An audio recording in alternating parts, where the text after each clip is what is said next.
Na Slovensku máme také privilégium, také fantastické podmienky pre ajurvédu, ako nemá žiadna krajina EÚ.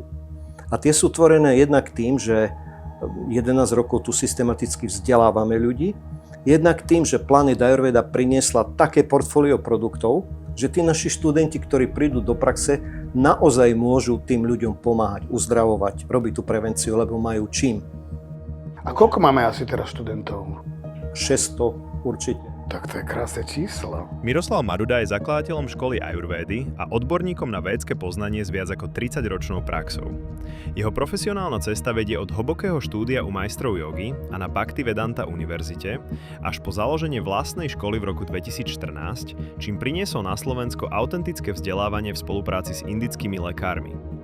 Jeho kľúčovými zručnosťami sú ajurvédska diagnostika, védska astrológia a lektorská činnosť, prostredníctvom ktorej s pokorou odovzdáva starodávnu múdrosť modernému svetu. Predstavme si, že študent úspešne absolvuje celé štúdium a ešte kde sa mu môžu všade dvere otvoriť? Všade tam, kde je potreba poznania, stravovacích návykov. Všade, kde ľudia riešia problémy, predovšetkým s prevenciou, so zdravím. Máme zákon o zdravotnej starostlivosti obyvateľstva, podľa ktorého liečia lekári, ale nemáme až tak dobre, ako by sme mohli mať uchopenú prevenciu zdravotnú. A tu je ajurveda nenahraditeľná. Ajurveda učí, ako môže človek životným štýlom, jednoduchou stravou, jednoduchými technikami zachovať si zdravie. Čiže tí študenti môžu.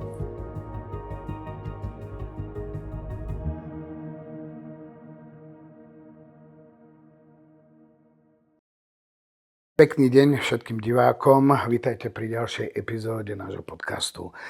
Dnes tu máme mimoriadne vzácneho hostia, ktorého meno je synonymom pre ajurvédu na Slovensku. S veľkou radosťou vítam pána Miroslava Madudu. Ahoj Miro. Ahoj, ďakujem za pozvanie. Som rád, že si prijal naše pozvanie. Mirko, ty si zakladateľom školy Ayurveda.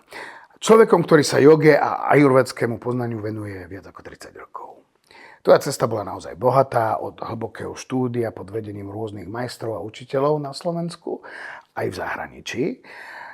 Až posledných 10 rokov, kedy sa ajurvede venuješ naplno aj profesionálne. V roku 2014 si všetky tieto cenné skúsenosti pretavil do založenia vlastnej školy. Porozprávaj nám niečo o tom. Ďakujem. Školu ajurvedy som založil kvôli také negatívnej vlastnosti, ktorú mám, volá sa spasiteľský syndrom. Lebo ako som študoval tie védy, tak som doštudoval vlastne, že podľa ich učenia my ako duchovné bytosti, ktoré sa tu vteľujeme, potrebujeme sa starať o svoje tela a na to nám akože stvoriteľ podľa ved dal ajurvédu. Potrebujeme rozumieť času a na to nám dal védskú astrológiu a potrebujeme rozumieť priestoru, v ktorom sa vyskytujeme a na to nám dal Vástu šastru. A tieto tri védy som chcel priniesť na Slovensko, aby mohli tí ľudia využívať toto božské poznanie. Ajurveda sa presedela ako prvá, lebo je najuchopiteľnejšia, je v ľudskom tele, tomu rozumie každý sa o to stará. Ale spasiteľský syndrom, to sa mi veľmi páči. Inak to mám aj ja v sebe. Ja vždy sa viac zaujímam o tých druhých, ako niekedy o seba. No, ako sa bude cítiť ten človek, keď ide, a dúfam, že to aj dobre zahrame v divadle. Čo keď sa mu to nebude páčiť a takéto. Takže máme niečo spoločné. Ajurveda je obrovský oceán poznania. Mohol by si nám priblížiť, čo všetko sa študenti u vás naučia? Je to teória alebo zameriavanie sa na praktické zručnosti? Veľmi som si želal šíriť ajurvedu tak, aby ju študenti prakticky robili. Nielen pre seba, pre svoje rodiny, ale aby ju vyučovali, aby diagnostikovali, aby masírovali, aby ju šírili. Tak sme založili taký kurz Ajurveda moja profesia, to je nosný kurz tejto školy, ktorý je veľmi praktický. Zatiaľ je to dvojročné štúdium. Ľudia, ktorí k nám prídu, naučia sa základy ajurvedy, naučia sa vykonávať ajurvédske terapie a naučia sa určitý presah z fyzického tela do to, čo sa v alopatickej medicíne nazýva psychosomatika. Takže dostanú také praktické vzdelanie. Naučia sa o jedle, naučia sa diagnostikovať človeka, naučia sa aj základy védskej astrológie, s ktorou ajurveda úzko spolupracuje, lebo niektoré choroby podľa toho, ako sa to prednáša na univerzitách v Indii, tá ajurveda, sa volajú dolšické, to sú z tých váta, pita, kafa, keď si nedávame pozor, a niektoré sa volajú karmické, to je oficiálne delenie chorôb, ktoré sú akože prenesené, ktoré musíme vysporiadavať na inej úrovni. Čiže dostanú taký väčší nadhľad ako obvykle. Vedia vykonávať základné techniky ajurvédske, vedia poradiť človeku, ako si usporiadať priestor, aby v ňom zostali zdraví, šťastní a bohatí. To znie ako naozaj komplexné a hlboké vzdelanie toto. No. A okrem vedomosti a certifikátu, čo je podľa teba tá hlavná hodnota, ktorú si študenti z vašej školy odnášajú? Prax. Pomáhame im s praxou. Učíme im napríklad rozbiť obmedzujúce presvedčenia programy, ak ich majú podvedomí. Bojím sa začať, neviem a čo keď poškodím.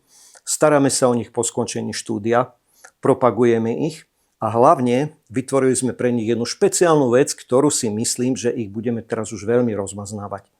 My sme ako škola spoluzakladatelia jedného ajurvédskeho centra, kde môžu tí študenti priamo praktikovať na ľuďoch, niečo ako fakultná nemocnica, priamo spolupracovať s ajurvédskými lekármi, tam, tu na Slovensku, nemusia cestovať do Indie a rozmaznávať ich budeme ešte tak, že si môžu sami na sebe vyskúšať víkendové ajurvédske pobyty za veľmi dobrých podmienok. Takže dostanú ajurvédu ako na tacke.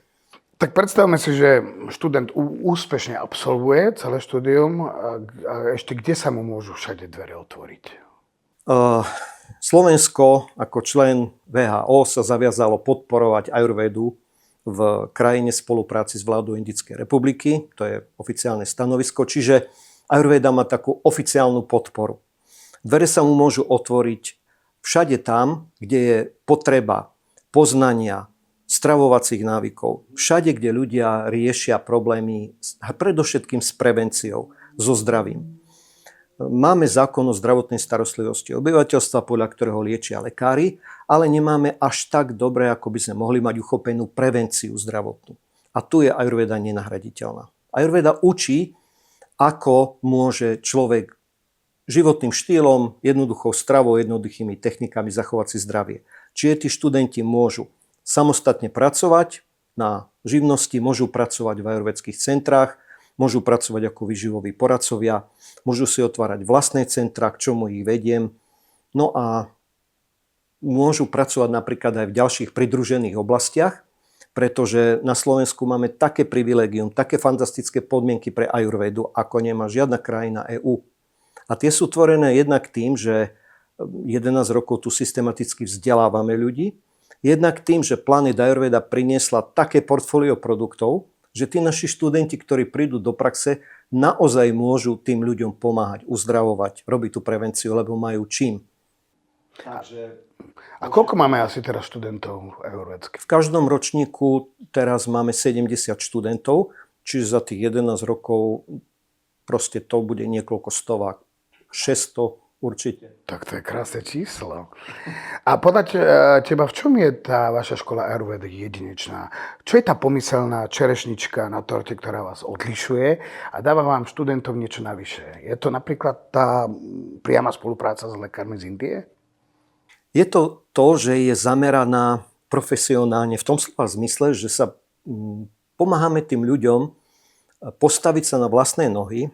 Taký typický návštevník našej školy je človek, ktorý robí v nejakej veľkej firme, má toho dosť, má nejaké zdravotné problémy a hľadá spôsob riešenia svojho zdravia, bez svoje uplatnenie v nejakej inej oblasti ako korporácia. Takže vlastne taká, keď nám teraz reklamná agentúra sa pýtali, kto je taký typický návštevník našej školy, tak presne takto to vyšlo.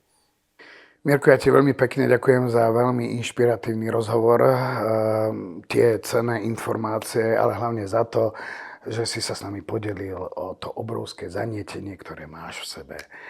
Je naozaj cítiť, že si nielen zakladateľ školy, ale predovšetkým skvelý lektor a sprievodca na ceste objavovania. A pre vás, milí priatelia, ak vo vás Miro prebudil zvedavosť a chuť objavovať fascinujúci svet ajurvédy, ak chcete začať túto cestu poznania pod vedením skúseného lektora, všetky detaily o škole, kurzoch a o tom, ako sa prihlásiť, nájdete na webovej stránke www.školaayurveda.sk. Miro, ešte raz veľká vďaka za tvoj čas, za to, že si nám ukázal, aká je krásna cesta objavovania ajurvédy. Ja vás všetkých srdečne do našej školy pozývam. Nájdete tam perfektný kolektív, rovnako zmyšľajúcich ľudí, veľa prekvapujúcich techník a informácií a uplatnenie v praxi. Ďakujem za pozvanie. Ďakujem aj ja a vidíme sa opäť na budúce.